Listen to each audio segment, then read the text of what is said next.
நீங்கள் தவறவிட்ட எபிசோடுகளை இப்பொழுதே காணுங்கள் உங்கள் Tandivan.com மற்றும் Tandivan யூடியூப் சேனலில்.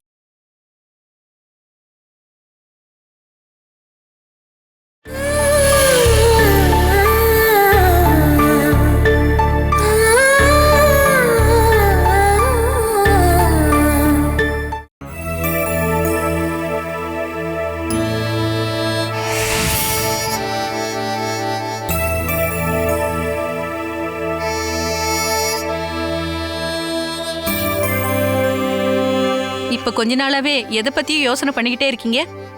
ஏதாவது இடத்த வித்ததுனால உங்க கையில இருந்து காசு போயிடுச்சா என்ன? ஆமா, அப்பாவோட பிசினஸ்ல நஷ்டம் ஏற்பட்டுச்சுன்னா உலகமே அழிஞ்சு போச்சுன்னு நினைப்பாரு. அப்படி இல்லைன்னா இவர் இந்த மாதிரி எல்லாம் யோசிப்பாரா? ஹரி கால் பண்ணிருந்தான். அவங்களும் அஜயும் எல்லாரும் நம்ம வீட்டுக்கு வரப்போறதா சொன்னான். இப்ப வச்சா அவங்களுக்கு இங்க வரணும்னு தோணுச்சே. என் வீட்டுக்காருக்கு இப்படி ஆனதுக்கு அப்புறம் அவங்க திரும்பி பார்க்கவே இல்ல. ஆனா அவங்க பொண்டாட்டியோட வீட்டுல மட்டும் ஃபங்க்ஷன் வச்சாங்க அப்படின்னா உடனே கிளம்பி போயிடுவாங்க எல்லாரும். இங்க வரோன்னு தான் அவங்க சொல்லிருக்காங்க. ஆனா ஹரிக்கு லீவ் கிடைக்கிறதுல ஏதோ பிரச்சனையா? லீவு கிடைச்சதும் அவங்க எல்லாரும் ஒன்னா வந்தா போதும் இல்லையா? சொல்ல போனா இத்தனை நாள் ஆயிடுச்சு. இதுக்கப்புறம் ஒரு மாசம் லேட் ஆனா கூட எந்த பிரச்சனையும் இல்லல்ல. இன்னொரு விஷயமும் இருக்கு. அஜய் அங்க நடத்திக்கிட்டு இருக்கிற பார்ட்னர்ஷிப் ஃபார்மை பிரிக்க போறாங்கன்னு ஹரி என்கிட்ட சொன்னான். அதுக்கு பணம் தேவை இருக்கிறதுனால தான் அஜய் கிளம்பி இங்க வரானாமா. அதனால திவ்யாவும் அஜயும் முன்னாடியே வந்துடுவாங்க. அதுக்கப்புறம் ஹரி வரதா என்கிட்ட சொன்னான். அவன் இங்க வந்து எங்கன்னு போய் பணத்தை ரெடி பண்ணுவான்? இருந்த எல்லா பணத்தையும் கம்பெனி ஆரம்பிக்கணும்னு எடுத்துட்டு போயிட்டான்ல. ஸ்னேகாவோட ஃபேமிலி கண்டிப்பா உதவி பண்ணுவாங்க. நமக்கு தெரியாம அவங்களுக்கு அவன் நிறையவே உதவி பண்ணிருக்கான். உதவின்னு தேவைப்படும் போது கேட்டு பார்க்கணும். அப்பதான் எல்லாரோட சுபாவம் என்னன்னு தெரிய வரும். அவன் எங்க இருந்து பணத்தை ரெடி பண்ணாலும் அது தெரிஞ்சுக்க வேண்டிய அவசியம் நமக்கு இல்ல. வாங்குறானோ குடுக்கறானோ என்னவோ பண்ணிக்கிட்டோம். அவங்க இங்க வராங்கன்ற விஷயத்தை தான் உங்ககிட்ட சொன்னேன். அதே மாதிரி என் வீட்டுக்காரோட விஷயத்துல ஒரு நல்ல முடிவு எடுக்கணும். அத நீ தான் முடிவெடுக்கணும். அவரை வீட்டுக்கு கூட்டிட்டு போய் பாத்துக்கணுங்கிறத. நான் வீட்டுக்கு கூட்டிட்டு போறத பத்தி சொல்லவே இல்ல. ஆயுர்வேதிக் ட்ரீட்மெண்ட் பண்ணல, அதை பத்தி சொல்றேன். என் வீட்டுக்காரோட தங்கச்சி புருஷன் அப்படி ஒரு ட்ரீட்மெண்ட் பண்றதுக்கு ஏற்பாடு பண்றேன்னு சொன்னாரு. அது எங்கம்மா? இங்கதாம்மா, பக்கத்துல எங்கேயோ மதுரையிலன்னு சொன்னாங்க. ஒரு ஆயுர்வேதிக் ட்ரீட்மெண்ட் சென்டரா. அது நல்ல விஷயம்தான். இந்த வீட்டை விட்டு போனாலே மனோஜுக்கு இருக்கிற பாதி பிரச்சனை குணமாயிடும். என் வீட்டுக்காருக்கு இல்ல, உங்களுக்கு தான். அவரால நமக்கு எந்த தொந்தரவும் இல்லாத போது அவரால எனக்கு என்ன பிரச்சனை? இப்படியே இருந்துட்டா நல்லது இல்லல்ல. அவங்க இந்த மாதிரி ஒரு விஷயத்த சொன்னோன்னே நானே ஒத்துக்கிட்டேன். அங்க போய் அவருக்கு ட்ரீட்மெண்ட் பண்ணா அவர் எந்திரிச்சு நடக்கிறதுக்கு வாய்ப்பு இருக்குன்னு ரவி அண்ணா சொன்னாரு. அப்படின்னா கூடிய சீக்கிரம் இங்கிருந்து கூட்டிட்டு போகணும். பணம் ஏதாவது தேவைப்பட்டா நீ ஹரிக்கிட்ட இருந்து வாங்கிக்க. பண பிரச்சனையெல்லாம் என் வீட்டுக்காரோட தம்பியும் அவரோட மாமாவும் சேர்ந்து பாத்துப்பாங்க. ஒரு வாரத்துக்கு என் வீட்டுக்காரர் நல்லபடியா பாத்துக்கிறதுக்கு நம்மள யாராவது ஒருத்தர் கூட இருக்கணும். அதுக்குதான் நீ இருக்கல்ல, உன் கூட தான் உன் பொண்ணு இருக்கல்ல. அப்பா அவ சின்ன பொண்ணுப்பா. அம்மா என் கூட வந்தாங்கன்னா எனக்கு கொஞ்சம் தைரியமா இருக்கும். அப்படின்னா இங்க யார் இருப்பாங்க? நீங்க இத கூட அட்ஜஸ்ட் பண்ணிக்க மாட்டீங்களா? 2 வாரத்துக்கு ஹோட்டல்ல வாங்கி சாப்பிடுங்க. அதெல்லாம் சரிப்பட்டு வராது. இவரே முடியாம இருக்காரு. ஆள் தான் இப்படி இருக்காரு. ஆனா நேரத்துக்கு கரெக்டா மருந்து எடுத்து கொடுக்கணும். நான் மட்டும் இங்க இல்லைன்னா அது கண்டிப்பா நடக்காது. அம்மா, நீ எதுக்காக இப்படி சுத்தி வளைச்சு பேசிட்டு இருக்க? வர முடியாது அப்படின்னு ஒரே வார்த்தையில சொன்னா போதும்ல. அவர் என்னோட புருஷன் தானே, நானே போய் பாத்துக்கிறேன். இதுக்கப்புறம் உங்களை கஷ்டப்படுத்திட்டேங்கிற கம்ப்ளைண்ட் எல்லாம் வேணாம். சொல்ல போனா அடுத்த வாரத்துக்கே நாங்க அங்க போக வேண்டியதா இருக்கும். அதோட உங்களுக்கு எங்க டிஸ்டர்ப் இல்லாம இருக்கும். ஒரு பிரச்சனை முடிஞ்சு இன்னொரு பிரச்சனை வருது. என்ன சொன்னீங்க? இல்ல, அடுத்ததா என்ன பிரச்சனை வரப்போகுதுன்னு தெரியல, அதனாலதான் சொன்னேன்.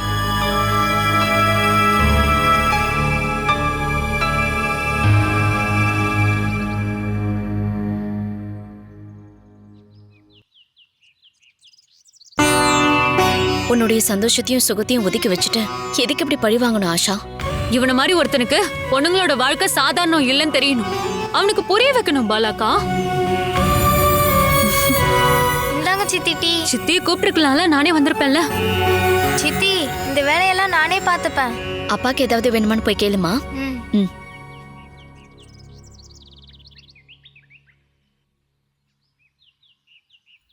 என் வீட்டுக்கார் கூட லிங்க்ல இருந்த ரேகான்னு ஒரு பொண்ணு என்ன பார்க்க வந்தா. நான் ஒரு பைத்தியம்னு அந்த பொண்ணுகிட்ட சொல்லிருக்கான் போல இருக்கு. ஒரு வாரத்துக்கு அப்புறம் பெங்களூர்ல வச்சு ரெஜிஸ்டர் மேரேஜ் பண்ணிக்கலான்னு முடிவெடுத்திருக்காங்க. அந்த ஆளுக்கு இந்த மாதிரி வேற ஒரு பொண்ணு கூட தொடர்பு இருக்குன்னு அவங்க சொன்னாங்க. பல பேர்கிட்ட இருந்து நகை பணம் எல்லாம் வாங்கியிருக்கானா. பணத்துக்காக சுமிஷ் என்ன வேணாலும் பண்ண தயாரா இருப்பான்னு எனக்கு நல்லாவே தெரியும். ஆனா எந்த அளவுக்கு மோசமா இருப்பான்னு எனக்கு தெரியாது. அப்படிப்பட்ட ஒருத்தனை அவன் வாழ்க்கையில சந்தோஷமா இருக்க விடலாமா சொல்லுங்க?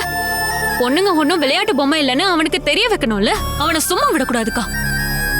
உன்னால அந்த வேலையை செய்ய முடியுமா? இதுக்கப்புறம் வாழ்க்கையில அழுது எந்தவித பிரயோஜனமும் இல்லக்கா. அந்த காலம்லாம் போயிடுச்சு. அனுபவிச்சதை விட டபுள் மடங்கா திருப்பி கொடுக்கணும். இங்க பாரு, அது எல்லாமே ரொம்ப ஆபத்தான வேலை ஆஷா. அவன் யாருன்னு உனக்கு தான் தெரிஞ்சு போச்சுல. நீ அங்க போகாம இருக்கிறது தானே நல்லது. அவன் சந்தோஷமா இருக்க கூடாது. என்னோட புருஷனா, என் பொண்ணுக்கு அப்பாவா, என் கட்டுப்பாட்டுக்குள்ள அவன் இருக்கணும். அதுக்காக தான் நான் அந்த வீட்டுக்குள்ள மறுபடியும் போக போறேன்க்கா. அவளோட சப்போர்ட் எனக்கு வேணும்க்கா.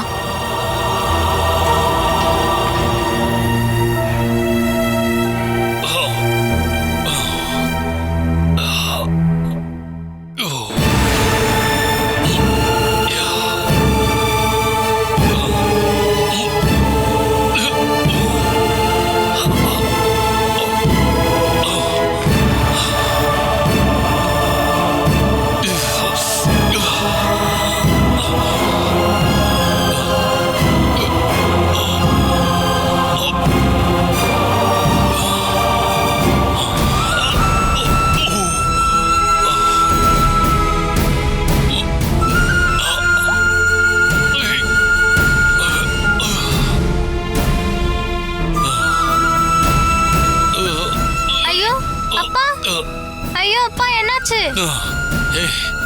உங்களுக்கு என்னமோ ஆகுதுப்பா. ஒன்னும் இல்லம்மா. நீ பயந்துட்டியா என்ன? நீ பயப்படுறதுக்காக அப்பா வேணும்னே ஒரு டிராமா போட்டேன். அப்பா, என்னடா இந்த மாதிரி படுத்து எந்திரிச்சு உக்காந்தாதான் அப்பாவோட சோர்வு போகும். அதுக்கான எக்ஸசைஸ் தான் இது. சும்மா படுத்தே இருந்தா உடம்பு வீணா போயிடுமா. நான் இதுக்கப்புறம் கொஞ்ச நேரம் தூங்குறேன்.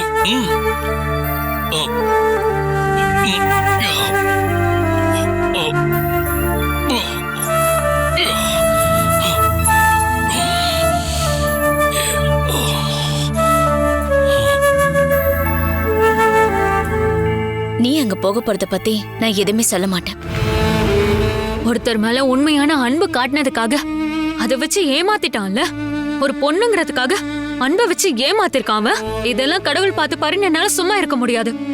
அதுக்கு பதிலா நான் போய் கேள்வி கேட்கிறேன். அம்மா, அப்பா மறுபடியும் எப்பமா ஹாஸ்பிட்டல் கூட்டிட்டு போவீங்க? அவரை நாளைக்கு தாம்மா கூட்டிட்டு போகணும். அப்பாக்கு ஏதோ உடம்புல வலி வர மாதிரி எனக்கு தோணுதுமா. ஆனா நான் போய் கேட்டா எந்த பிரச்சனையும் இல்லைன்னு தான் சொல்றாரு. நீங்க கொஞ்சம் கேளுங்கம்மா. டோஸ் அதிகமா டேப்லெட் சாப்பிடுறாருல. அக்கா, நீங்க போய் மாமா பாத்துக்கோங்க.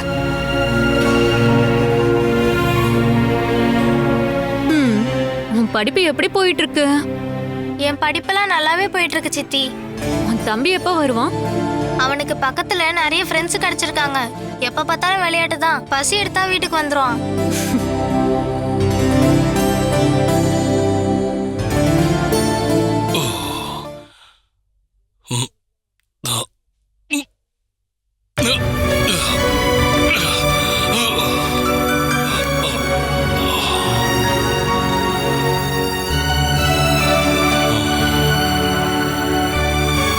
உங்களுக்கு வலி ரொம்ப அதிகமாயிடுச்சா? அதெல்லாம் ஒண்ணும் இல்லம்மா. அகில தான் என்கிட்ட சொன்னா. அப்படியா?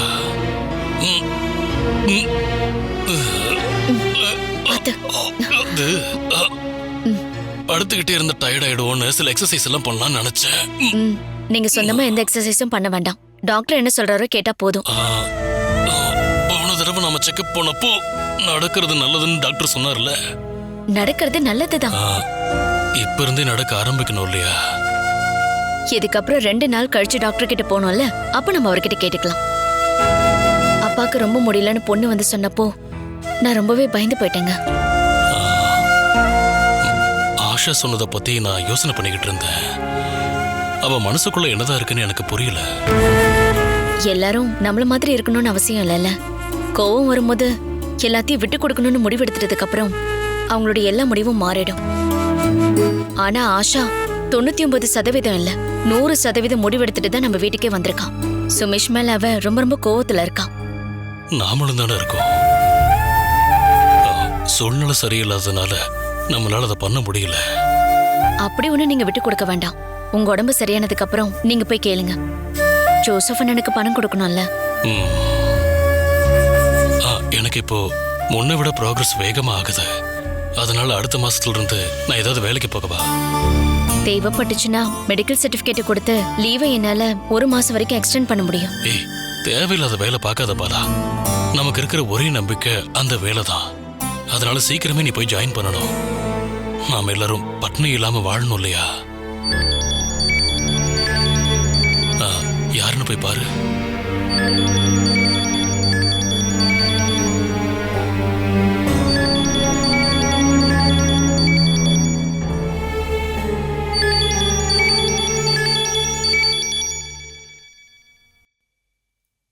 ஜோசப் அண்ணா, பாலா நல்லா இருக்கியாம்மா?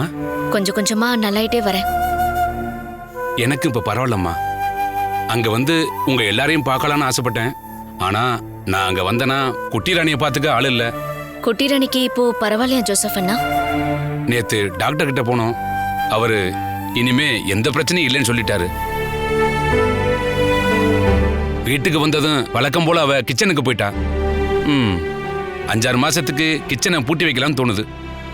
வழி தெரியாதனால பழைய ஆரோக்கியம் திரும்ப கிடைச்சிச்சுன்னு அவன் நினைக்கிறான். யாருமா? ஜோசப் அண்ணன். என் வீட்டுக்காரர் இங்கதான் இருக்காரு. ஹலோ வேணு. அப்புறம் ஜோசப், எல்லாரும் எப்படி இருக்கீங்க? ஹாப்பியா இருக்கு வேணு. அப்புறம் குட்டி ராணியும் ஹாப்பியா இருக்கா. காணாம போன அவ சிரிப்பு இப்ப திரும்ப கிடைச்சிருச்சு. அப்புறம் தேவையில்லாம டிராவல் பண்ணக்கூடாதுன்னு டாக்டர் சொல்லியிருக்காரு. இல்லைன்னா ஒரு டாக்ஸியை பிடிச்சி நாங்க அங்கேயே வந்திருப்போம். அது எல்லாத்தையும் ஒரு 6 மாசத்துக்கு அப்புறம் பாத்துக்கலாம். அப்புறம் வேணு, உங்களுக்கு எந்த பிரச்சனையும் இல்லை இல்ல? எனக்கு எனக்கு எந்த பிரச்சனையும் இல்லை. பாலா என்ன ரொம்ப நல்லாவே பாத்துக்கிறான். அப்புறம் வேணு, சரியான நேரத்துக்கு செக்அப் பண்ணிக்கங்க. அப்புறம் ஏதாவது தேவைப்பட்டா எனக்கு கால் பண்ணுங்க. முதல்ல நீங்க ஆபரேஷனுக்காக கொடுத்த பணத்தை உங்களுக்கு கொடுத்துட்றேன். இன்னும் வேலைக்கு போக ஆரம்பிக்கல. ஒரு 2-3 மாசத்துல உங்க பணத்தை நான் திரும்ப கொடுத்துட்றேன். அப்புறம் வட்டி அதிகமாகிட்டே இருக்கும், அந்த பயம்தான் எனக்கு இருக்கு. பரவாயில்ல, ஓகே. அப்புறம் ரொம்ப நேரம் பேசாதீங்க. ஆமா, அதுவும் சரிதான். மொபைல்ல பேசினா சில சமயம் ரேடியேஷன் வர்றதுக்கும் வாய்ப்பு இருக்கு. அப்புறம் இங்க நான் குட்டி ராணிக்கு போனே கொடுக்க மாட்டேன். சரி வேணு, நான் அப்புறமா கால் பண்றேன். சரிங்க ஜோசப் அண்ணா. ஓகேம்மா. சரி.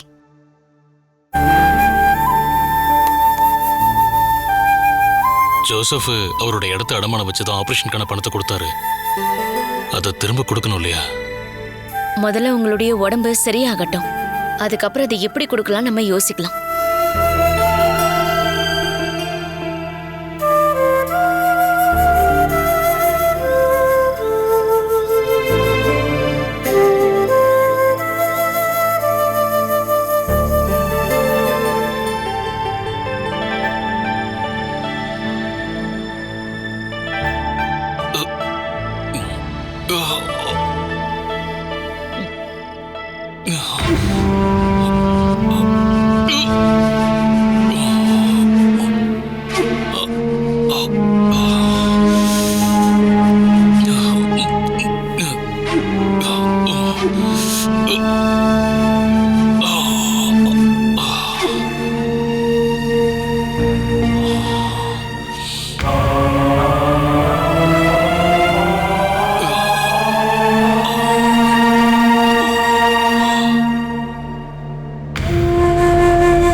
என்னங்க, என்ன இங்க வந்திருக்கீங்க? நான் எந்திரிச்சு வந்ததும் உடனே பின்னாடியே வந்துட்டியா? எங்க போறீங்கன்னு தெரிஞ்சுக்கணும்ல. என்னால தனியா போக முடியும்னா அது அந்த கேட்டு வரைக்கும் மட்டும்தான் பாலா. அந்த ஃப்ரீடம் பத்தாதுன்னு நினைச்சு நீங்க பட்டுக்கு போயிட்டீங்கன்னா என் தொல்லை இனிமே இருக்காது. இந்த மாதிரி தேவையில்லாம பேசாதீங்க. பழச ஞாபகப்படுத்தி சொன்னேமா. பழசதான் நம்ம எல்லாத்தையுமே மறந்துட்டோம்ல. இப்ப நீங்க புது ஆளா மாறின வேணுகோபால். உனக்கு என்ன காய்ச்சல் அடிக்குதா?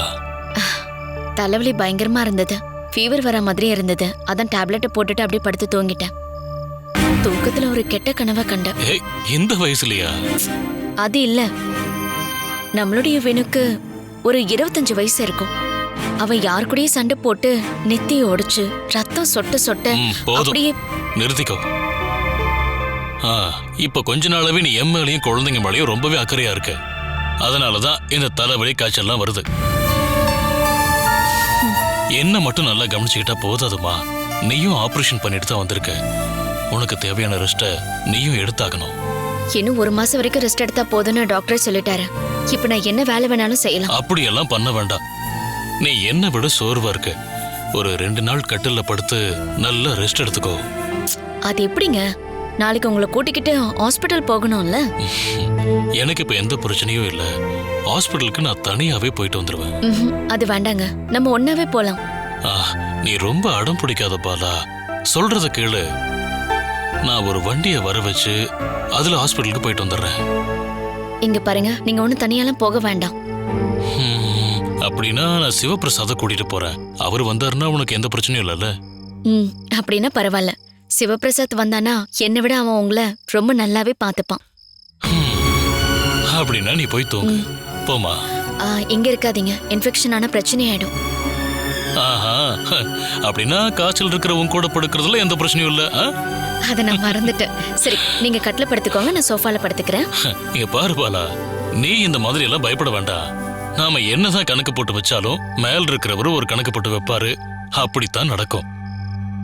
நம்மளுடைய கவனக்குறைவால எந்தவித தப்பும் நடக்க கூடாதுங்க. எனக்கு அதான் வேணும். நாம கொஞ்ச நாளைக்கு கவனமா இருந்தா அதுக்கப்புறம் பயப்பட தேவையில்லை. இந்த குடும்பத்தை காப்பாத்துறதுக்கு நீ இருக்கிற வரைக்கும் நான் எதை நினைச்சோ கவலைப்படவே மாட்டேன் பாலா.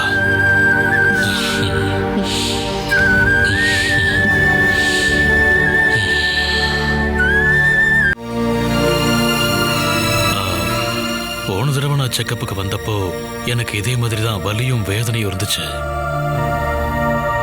அன்னைக்கு பாலா கூட இருந்ததுனால நான் உங்ககிட்ட இதை சொல்லல.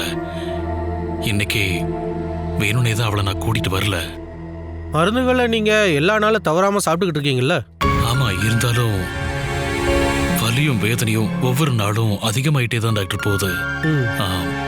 கிட்னியை டிரான்ஸ்பிளான்டேஷன் பண்ணதுனால அது யூஸ் இல்லாம போயிடுச்சா டாக்டர்? அது கொஞ்சம் கொஞ்சமா ப்ராக்ரஸ் ஆயிட்டு வரும் வேணும். இது இன்னொருத்தர் உடம்புக்குள்ள ஃபங்க்ஷன் ஆகிட்டு இருந்த ஆர்கன் ஆச்சு. நம்மளோட உடம்புல அது வெளியேற்ற தான் முயற்சி பண்ணிக்கிட்டே இருக்கும். அந்த சமயத்துல சில பிரச்சனைகள் வரத்தான் செய்யும். எனக்கு என்னவோ இது நல்ல அறிகுறியா இருக்கும்னு தோணவே இல்லை. பாலாவை குழந்தைங்களையும் கஷ்டப்படுத்த வேண்டாம்னு நினைச்சதான் அவங்க முன்னாடி இப்ப நான் சந்தோஷமா இருக்கிற மாதிரி நடிக்கிறேன். வலியை தாங்கிக்க முடியல டாக்டர். அவங்க முன்னாடி நான் எப்ப மயங்கி விழுவேன்னு எனக்கு தெரியல. இந்த மாதிரி நெகட்டிவா யோசிக்காதீங்க வேணும். இன்னைக்கு எடுத்த ஸ்கேனு, லேப் டெஸ்ட் எல்லாத்தையும் பார்க்கலாம். அதுக்கப்புறம் வேணா இதை பத்தி பேசிக்கலாம், சரியா? அந்த ஸ்கேனு, பிளட் டெஸ்ட் ரிப்போர்ட் வேணும். சரிங்க டாக்டர். மதியத்துக்குள்ள எல்லா டெஸ்ட் ரிப்போர்ட்ஸ் எல்லாம் வந்துடும். நாம அதுக்கப்புறம் பேசிக்கலாம். வாங்க சார். போங்க.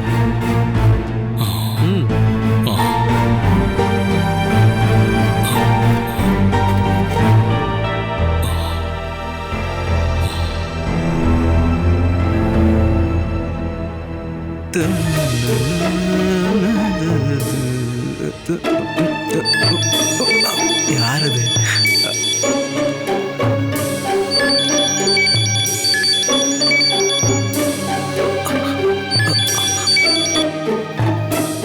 சொல்லு கார்த்தி. நான் கோயம்புத்தூர்லேருந்து திரும்ப வந்துட்டேன்.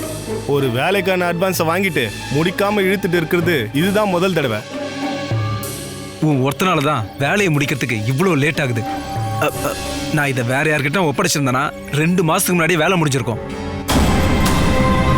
நீங்க தான் சார் ஒவ்வொரு தடவையும் பிளானை மாத்திட்டே இருந்தீங்க. அதுக்கு நான் தான் காரணம்னு சொல்லாதீங்க. இது எல்லாமே என்னோட தப்பு தான். உங்ககிட்ட இந்த வேலையை ஒப்படைச்சேன் தெரியுமா, அதான் என்னோட தப்பு. ஆர்கியூமெண்ட் பண்ணாதீங்க சார். ஒரு டேட் சொல்லுங்க, அந்த டேட்டுக்குள்ளேயே நான் முடிச்சிடுறேன். ஆபரேஷன் முடிஞ்சு இப்போ அவர் ரெஸ்ட்ல இருக்காரு. அவரோட நிலைமை என்னன்னு இந்த வாரத்துக்குள்ள தெரிஞ்சிடும். உயிர் பிழைப்பாருன்னு தெரிஞ்சதுன்னா அதுக்கப்புறம் எதையும் பார்க்க வேணாம். இருந்தாலும் நீ தயாரா இருந்துக்கோ.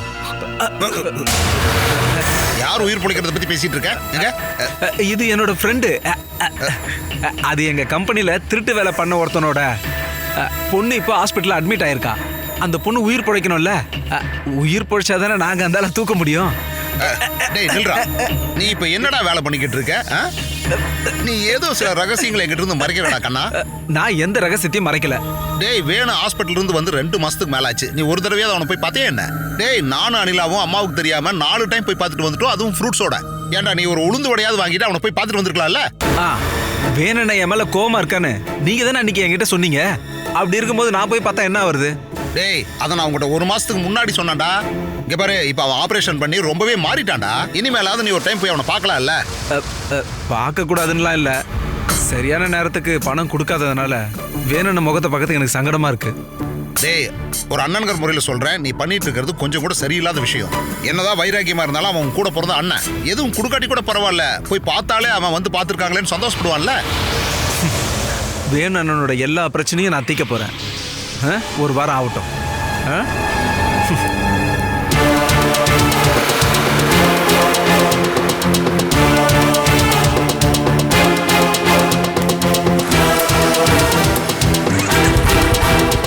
என்னை படிச்ச ஆண்டவனே, வேணுவை பார்க்கறதுக்காக இவன் கண்டிப்பா அங்க போகணும்.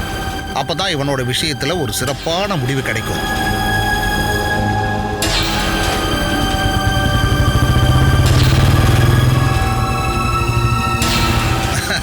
வேணு உன்னை பார்க்கறதுக்கு தான் காத்துக்கிட்டு இருக்கான். உன்னோட சாவு கண்டிப்பா அவன் கையால தான் நடக்க போகுது. ஆமா, ஒருவேளை இவன் அங்க போகாம இருக்கிறதுக்கு வேற ஏதாவது காரணம் இருக்குமோ? இந்த சுமேஷ் பையன் ஏதோ ஃப்ராடுத்தனம் பண்ண ஆரம்பிச்சிட்டான்னு நினைக்கிறேன். டேய் தம்பி சுமேஷ், அது என்னவா இருந்தாலும் அதை நான் ரொம்ப ஈஸியா கண்டுபிடிச்சிருவேன்.